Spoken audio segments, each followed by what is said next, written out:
Shalom Sobat Youth GKI Kanaan yang dikasihi dan mengasihi Tuhan Yesus.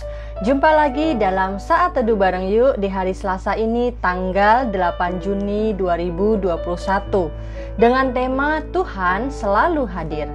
Yuk kita baca dari Rut pasal 4 ayat 13 sampai 17.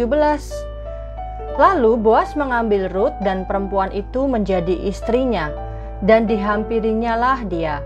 Maka atas karunia Tuhan perempuan itu mengandung, lalu melahirkan seorang anak laki-laki.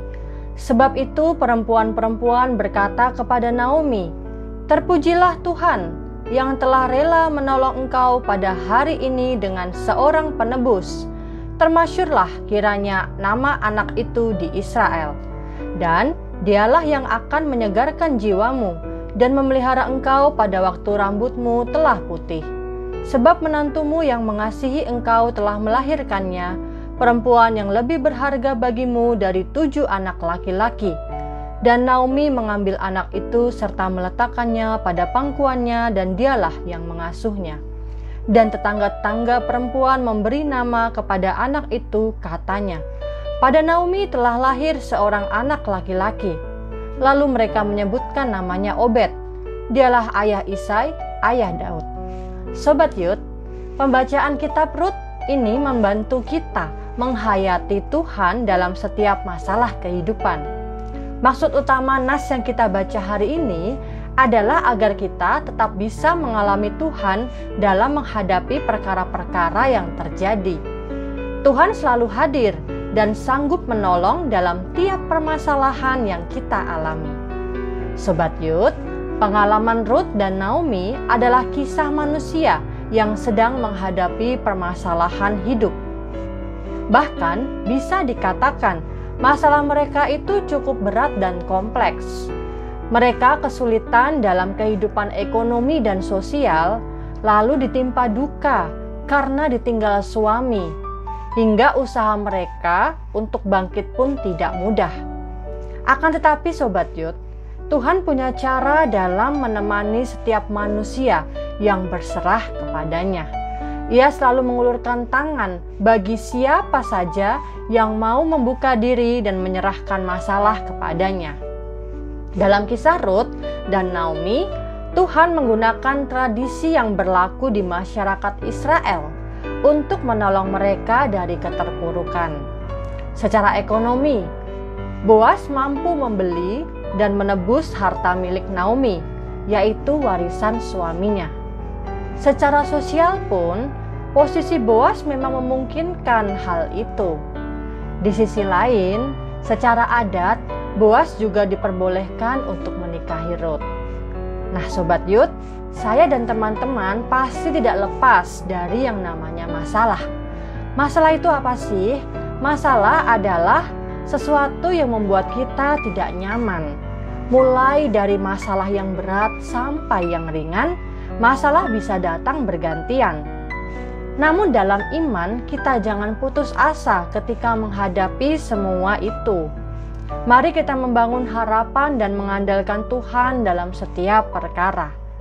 Apapun penyebab persoalannya, asal kita berserah, tangannya akan terulur menolong kita.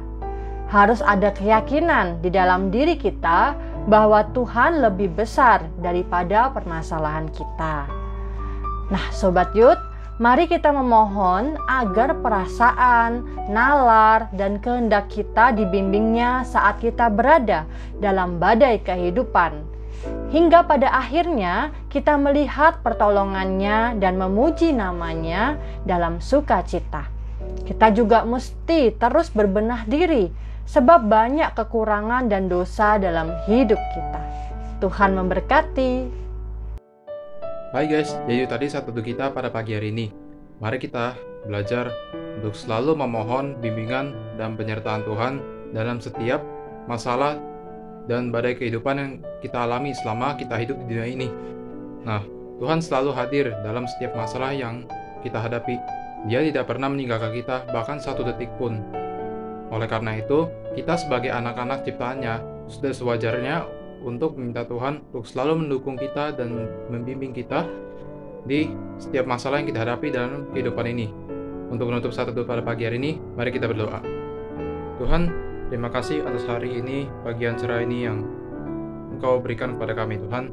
Terima kasih karena kami semua masih boleh Engkau perkenankan untuk menghirup nafas kami di pagi hari ini. Tuhan, hari ini kami belajar Tuhan, Engkau tidak pernah meninggalkan kami dalam situasi apapun. Engkau selalu menuntun kami, membimbing kami dalam setiap masalah apapun yang kami hadapi. Terima kasih Tuhan.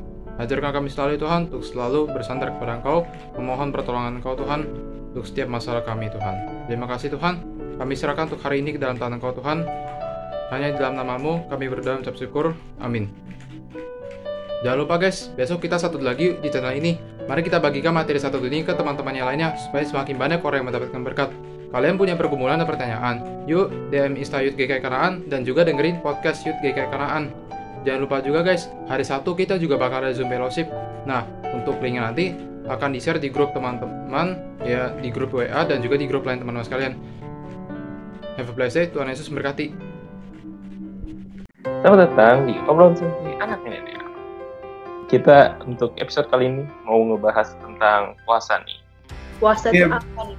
Untuk tahan lapar, tahan haus, ya itu nggak berguna gitu ya kalau itu tidak memperbaiki relasi kamu sama Tuhan.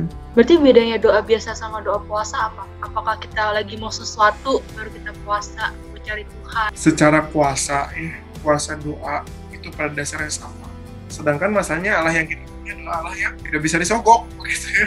Tuhan tahu kebutuhan kamu dan Tuhan pasti akan mencukupkan kebutuhan kamu. Kita tuh ada jadwal puasa nggak sih? Jadi kok bicara tentang kapan jadwal puasa? Setiap hari kamu puasa boleh supaya kamu siap bertemu dalam Tuhan. Bagaimana sesungguhnya puasa juga mengajak setiap kita berkabung atas dosa-dosa kita. Penembusan dosa kan sudah dilakukan oleh Tuhan Yesus. Jadi sesungguhnya kita tidak melakukan puasa untuk keselamatan kita. Gitu ya.